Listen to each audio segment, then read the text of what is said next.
Welcome to my YouTube channel. AP service మరియు family పెన్షనర్ల అతి ముఖ్యమైన సమాచారం. దీనిని అశ్రద్ధ చేస్తే ఏక్యూపీ మరియు ఇతర బెనిఫిట్లు పొందడం కష్టం. ఫ్రెండ్స్, ఈ వీడియో కాస్త లెంగ్తీగా ఉన్నప్పటికీ పూర్తిగా చూసినట్లయితే ఒక మంచి సమాచారం దొరుకుతుందని భావిస్తున్నాను. ఇక విషయానికి వచ్చినట్లయితే ఏపీ పెన్షన్లకు సంబంధించిన పీపీఓపై అత్యంత ముఖ్యమైన సమాచారం. పెన్షన్లకు అత్యంత ముఖ్యమైన డాక్యుమెంట్ పీపీఓ అంటే ఏజీ ఆఫీస్ నుండి పెన్షన్ శాంక్షన్ చేస్తూ ఇవ్వబడే పెన్షన్ పేమెంట్ ఆర్డర్. సర్వీస్లో ఉండగా రిటైర్మెంట్కు ముందు మన పెన్షన్ ప్రపోజల్స్ ఎస్ఆర్తో పాటు పంపినప్పుడు ఏజీ ఆఫీస్ వారు పరిశీలించి మనకు పెన్షన్ మంజూరు చేస్తూ జారీ చేసే ఉత్తర్వులే ఈ పీపీఓగా పేర్కొంటాం. ఏజీ ఆఫీస్ వారు మనకు పర్సనల్ కాపీ రిజిస్టర్ పోస్ట్లో పంపుతారు, మరొక కాపీ ఎస్ఆర్తో పాటు డీడీఓకి పంపుతారు. మన పెన్షన్ ప్రపోజల్స్ ఓ సెట్తో పాటు మరొక కాపీ సంబంధిత జిల్లా ట్రెజరీ అధికారికి, మరొక కాపీ మనం పెన్షన్ పొందే ఏటీఓ లేదా ఎస్టీఓ కార్యాలయానికి పంపుతారు. మన పర్సనల్ కాపీ మన సబ్ ట్రెజరీ అధికారి వెరిఫై చేసి జిల్లా ట్రెజరీ అధికారి నుండి ఆమోదంతో వచ్చిన వివరాలతో సరిచూసుకొని పెన్షన్ చెల్లింపుకు ఉత్తర్వులు ఇస్తారు. మన పర్సనల్ కాపీపై ఎండార్స్మెంట్ రాసి మనకు తిరిగి ఇవ్వడం జరుగుతుంది. మనం ఆ కాపీని జాగ్రత్తగా భద్రపరచుకోవాల్సి ఉంటుంది. సర్వీసులో ఉన్న వారికి ఎస్ఆర్ లాగా రిటైర్ అయిన వారికి పీపీఓ ఉంటుంది. అందువల్ల మన పీపీఓను ఒక రిజిస్టర్ రూపంలో రూపొందించుకోవడం మంచిది. పీపీఓ పాత వారికైతే కొన్ని పేజీలు ఉంటుంది, కొత్త వారికైతే ఒక పేజీ ఉంటుంది. ఈ ఒక పేజీతో రిజిస్టర్ని ఎలా తయారు చేయాలనుకుంటున్నారా? అయితే పీపీఓని ఎలా రిజిస్టర్గా తయారు చేయవచ్చో ఇప్పుడు మనం ఒకసారి చూద్దాం. ముందుగా మొదటి పేజీగా మీ వివరాలు అనగా పేరు, మీరు రిటైర్ అయిన తేదీ, హోదా, కార్యాలయము, రిటైర్ అయినప్పటి పే స్కేలు, గ్రేడు, చిరునామా, పుట్టిన తేదీ, permanent address, mobile number, Aadhaar number, pan number, blood group, bank ఖాతా నెంబర్, బ్రాంచ్ వంటి పర్సనల్ డీటెయిల్స్ వివరాలను టైప్ చేసి కానీ లేదా అందంగా రాసి కానీ పెట్టుకోవాలి.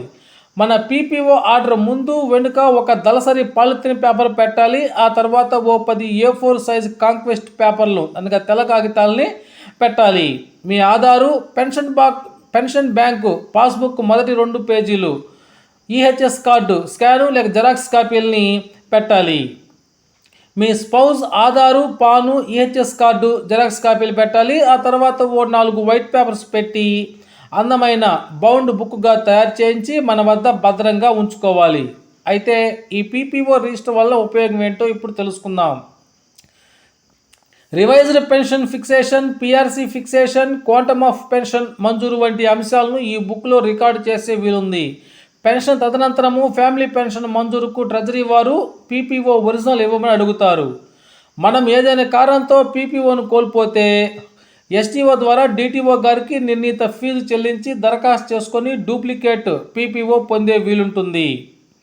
అయితే ఈ పీపీఓలో ఏ అంశాలు ఉంటాయి అనేటువంటి విషయానికి వచ్చినట్లయితే ముందుగా అందరూ సర్వీస్ పెన్షన్లు తమ పీపీఓను ఓసారి పరిశీలించుకోవాలి. అందులో సర్వీస్ పెన్షనర్గా మన పేరు, పుట్టిన తేదీ నమోదు చేయబడి ఉంటాయి. అవి సరిగా నమోదు అయ్యిందా లేదా ఒకసారి పరిశీలించుకోవాలి. మన పీపీఓలో స్పౌజు లేదా ఫ్యామిలీ పెన్షనర్ పేరు, పుట్టిన తేదీ నమోదై ఉంటుంది. ఆ వివరాలు కరెక్ట్గా ముద్రించబడి ఉన్నాయా లేదా పరిశీలించుకోవాలి. పీపీఓలో స్పౌజు లేదా ఫ్యామిలీ పెన్షన్ యొక్క డేట్ ఆఫ్ బర్త్ కూడా నోట్ చేయబడి ఉంటుంది. అది ఉందా, ఉంటే కరెక్ట్గా ఉందా లేదా అనేటువంటి విషయాన్ని కూడా పరిశీలించుకోవాలి. మన పీపీఓలో service pension, enhanced family pension అనే 3 రకాల అంశాలు, వాటికి ఎదురుగా వచ్చే మొత్తం కూడా నోట్ చేయబడి ఉంటుంది. అవి కూడా గమనించుకోవాలి. ఇప్పుడు ఈ 3 రకాల పెన్షన్ల గురించి ఒకసారి చూద్దాం. మొదటగా సర్వీస్ పెన్షన్. ఇది మన length of service, basic pay ఆధారంగా నిర్ధారించబడుతుంది. సర్వీస్ పెన్షనర్ జీవించి ఉన్నంతకాలము ఈ బేసిక్ పెన్షన్, దానిపై ఇతర అలవెన్సులు చెల్లించబడతాయి. పిఆర్సీ అమలైనప్పుడు మన సర్వీస్ పెన్షన్ రివైజ్ కాబడుతుంది. తర్వాత రెండవది ఎన్హాన్స్డ్ ఫ్యామిలీ పెన్షన్ కనుక చూసినట్లయితే ఉద్యోగి లేదా సర్వీస్ పెన్షన్ ఒకవేళ మరణిస్తే వారి ఫ్యామిలీ పెన్షనర్కు ఇచ్చేదే ఎన్హాన్స్డ్ ఫ్యామిలీ పెన్షన్. వివరంగా చూసినట్లయితే ఒక ఉద్యోగి సర్వీసులో ఉండగా మరణించిన లేక పెన్షనర్గా ఉండగా మరణించిన వారి వారసులకు కొంత కాలం పాటు పూర్తి పెన్షన్ చెల్లిస్తారు. రిటైర్మెంట్ వయసు 58 సంవత్సరాలుగా ఉన్న ఒక ఉద్యోగంలో ఉండగానే మరణిస్తే ఆయనకు 67 సంవత్సరాలు లేదా 10 సంవత్సరాలు ఏది ముందైతే అది వచ్చే వరకు, అదేవిధంగా రిటైర్ అయ్యి సర్వీస్ పెన్షన్ పొందుతూ మరణించినట్టయితే ఆయనకు 67 సంవత్సరాలు లేదా 7 సంవత్సరాలు, ఏది ముందైతే అది వచ్చే వరకు ఫ్యామిలీ పెన్షనర్కు పూర్తి పెన్షన్ చెల్లిస్తారు. దీనినే ఎన్హాన్స్డ్ ఫ్యామిలీ పెన్షన్ అంటాం. అది ఎప్పటి వరకు చెల్లించబడుతుంది అనేటువంటి విషయాన్ని ఈ పీపీఓలో రికార్డ్ చేయబడి ఉంటుంది. 2020 పిఆర్సీలో కూడా దీనిని నిర్ధారిస్తూ ప్రభుత్వం ఓ సర్క్యులర్ మెమోను కూడా జారీ చేసింది. ఇక మూడవది ఫ్యామిలీ పెన్షన్. సర్వీస్ పెన్షన్ మరణిస్తే వారి వారసులకు ఇచ్చేదే ఫ్యామిలీ పెన్షన్. దీనిపై డిఆర్, ఐఆర్ వంటివి కూడా చెల్లించబడతాయి. సర్వీస్ పెన్షన్ లాగానే వీరికి కూడా పిఆర్సీల్లో బేసిక్ పెన్షన్ రివైజ్ చేయబడతాయి. ఫ్యామిలీ పెన్షన్స్కు కూడా వారి వయసు ఆధారంగా additional quantum of pension AQP చెల్లించబడుతుంది. ఈ అంశాలు మీ పీపీఓలో కరెక్ట్గా ఉంటే సంతోషం, కరెక్ట్గా లేకపోతే ఏమవుతుందిలే అనే ధోరణి వద్దు. వాటిని సరిచేయించుకోవాల్సింది మనమే. లేనిచో మన తదనంతరం వారికి ఫ్యామిలీ పెన్షన్ రావడంలో కానీ ఏక్యూపీ మంజూరు విషయంలో కానీ చాలా ఇబ్బందులు పడవలసి వస్తుంది. ఉదాహరణకు ఇటీవల ఓ సర్వీస్ పెన్షన్ మరణించారు. వారి వారసులు ఎస్టీఓ గారిని కలిసి ఫ్యామిలీ పెన్షన్ మంజూరు చేయమని దరఖాస్తు ఇచ్చారు. ఎస్టీఓ గారు పీపీఓను చూడగా సామ్రాజ్యం అని పేరుంది.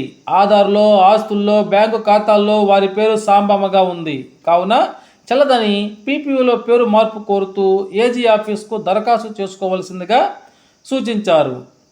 కాబట్టి మన వారసుల కోసం మనం బ్రతికుండగానే ఇటువంటివన్నీ కూడా సరిచేయించుకోవటం ఉత్తమం, సులువు కూడా. స్పౌస్ లేదా ఫ్యామిలీ పెన్షన్ పేరు సరిగ్గా లేకపోతే తగిన ఆధారాలతో మనం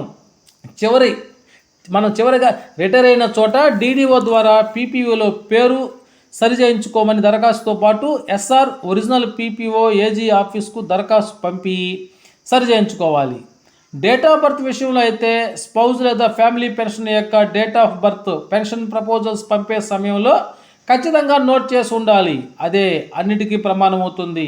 గతంలో అయితే అనగా 2005వ సంవత్సరానికి ముందైతే స్పౌజ్ పేరు మాత్రమే నోట్ చేసి పుట్టిన తేదీ వేయకపోవటం లేదా సుమారుగా వయసు వేయటం చేసేవారు. అందువల్ల పీపీఓలో పుట్టిన తేదీ చాలామందికి నోట్ అవ్వలేని సందర్భాలు అయితే ఉండేది. డేట్ ఆఫ్ బర్త్ నోటు కాకపోయినా లేదా తేడా పడినా సంబంధిత ధృవపత్రాలు అనగా study certificate, Aadhaar card, pan card, వైద్యుడు ధృవీకరించిన వయసు ధృవపత్రము వంటి వాటిని జతచేసి పీపీఓ నకలు కూడా జతచేసి సంబంధిత ఎస్టీఓ గారిని కోరితే నమోదు చేస్తారు. లేదా ఐఎఫ్ఎంఎస్లో టీఎస్ ట్రెజరీ సైట్లో ఒక ఇన్సిడెంట్ కనుక రైజ్ చేసినట్లయితే వారు సరిచేస్తారు. ఇవన్నీ కూడా సర్వీస్ పెన్షనర్స్ జీవించి ఉండగానే చేయించుకోవటం ఉత్తమము మరియు అవసరం కూడా. ఇక్కడ మనం ఒక గమనికను చూస్తున్నాం. మన పెన్షన్ ప్రపోజల్స్ పంపే సమయంలో పుట్టిన తేదీ ఖచ్చితంగా ఇవ్వాలి. అలా ఇచ్చిన తేదీ తర్వాత మార్పు చేయాలనుకుంటే చెల్లదు. అలా మార్పు చేసి అడిషనల్ క్వాంటమ్ ఆఫ్ పెన్షన్ పొందిన చాలామంది ఫ్యామిలీ పెన్షనర్లు రికవరీలు చెల్లించిన సందర్భాలు చాలా ఉన్నాయి. కావున ఈ విషయంలో ఖచ్చితంగా జాగ్రత్త వహించాలి. పెన్షనర్స్ వారి పీపీఓలో స్పౌస్ పేరు తేడా పడినా లేదా స్పెల్లింగ్ తేడా పడినా లేదా సర్నే మాత్రమే ఉండి అసలు పేరు నమోదు కాకపోయినా లేదా స్పౌస్ డేట్ ఆఫ్ బర్త్ అసలు నమోదు కాకపోయినా లేదా తేడా పడినా వీటిని పీపీఓలో సరిచేయించుకోవాలి. మనం రిటైర్మెంట్కు ముందు పెన్షన్ ప్రపోజల్స్ ఎస్ఆర్తో పాటు జత చేసి హెచ్ఓడి ద్వారా ఏజీ స్టేట్ ఆఫీస్ లేదా స్టేట్ ఆడిట్ ఆఫీస్కు ఆమోదం కోసం పంపడం జరుగుతుంది. అలా పంపే ప్రపోజల్స్లో స్పౌజ్ పూర్తి పేరు, date of birth, Aadhaar, PAN, TC లేదా స్టడీ సర్టిఫికేట్లలో ఒకే విధంగా పేరుండేలా చూసుకోవాలి. ఎస్ఆర్లో ఫ్యామిలీ మెంబర్స్ డీటెయిల్స్ పూర్తి వివరాలతో నమోదు చేయించుకోవాలి. వీటి ఆధారంగా పెన్షన్ ప్రపోజల్స్ డిస్క్రిప్టివ్ రోల్స్ తయారు చేయడం జరుగుతుంది. కావున పీపీఓలో పేరు, డేట్ ఆఫ్ బర్త్ తేడాగా నమోదైన వారు వారి ఎస్ఆర్ పెన్షన్ ప్రపోజల్స్లో ఉన్న వివరాలని పీపీఓల్లో వివరాలతోటి సరిపోల్చుకోవాలి. ఇప్పుడు మనం ఈ కింది అంశాలను పరిశీలించినట్లయితే మొదటగా మీరు పంపిన పెన్షన్ ప్రపోజల్స్లో కరెక్ట్గా ఉండి పీపీఓలో తేడా కనుక నమోదై ఉండొచ్చో మీరు ఆ వివరాలను తెలియజేస్తూ ఒక లెటర్ ఏజీ గారిని ఉద్దేశిస్తూ రాసి మీ ఒరిజినల్ ఎస్ఆర్, పీపీఓ, మీ వద్ద ఉన్న pension proposals set xerox attach చేసి మీరు రిటైర్ అయిన కార్యాలయాధిపతి ద్వారా రుజుమార్గంలో ఏజీ ఆఫీస్ హైదరాబాద్కు పంపుకోవాలి. వారు వెరిఫై చేసి సరిచేసి రివైజ్డ్ పీపీఓని పంపుతారు.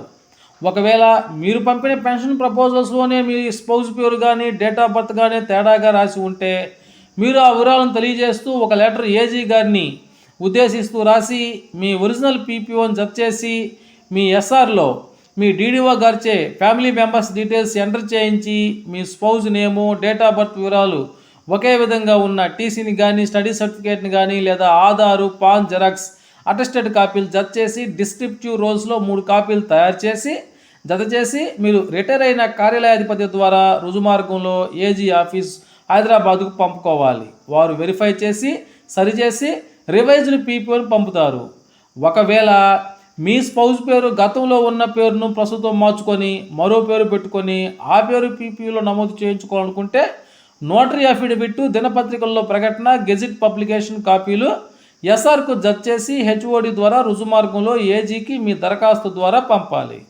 సర్వీస్ పెన్షనర్ స్పౌజ్ డెత్ అయ్యి రీమ్యారేజ్ చేసుకుంటే సదరు భార్య పేరును పీపీఓలో ఎంటర్ చేయటకు first wife death certificate, remarriage registration certificate, second wife name, date of birth వంటి వివరాలు ఒకే విధంగా ఉన్న TC, study certificate, Aadhaar, PAN xerox attested కాపీలు జత చేసి డిస్క్రిప్టివ్ రోల్స్లో 3 కాపీలు తయారు చేసి జత చేసి మీ రిటైర్ అయినటువంటి కార్యాలయాధిపతి ద్వారా రుజుమార్గంలో ఏజీ ఆఫీస్ హైదరాబాద్కు పంపుకోవాలి. వారు వెరిఫై చేసి సరిచేసి రివైజ్డ్ పీపీఓని పంపుతారు.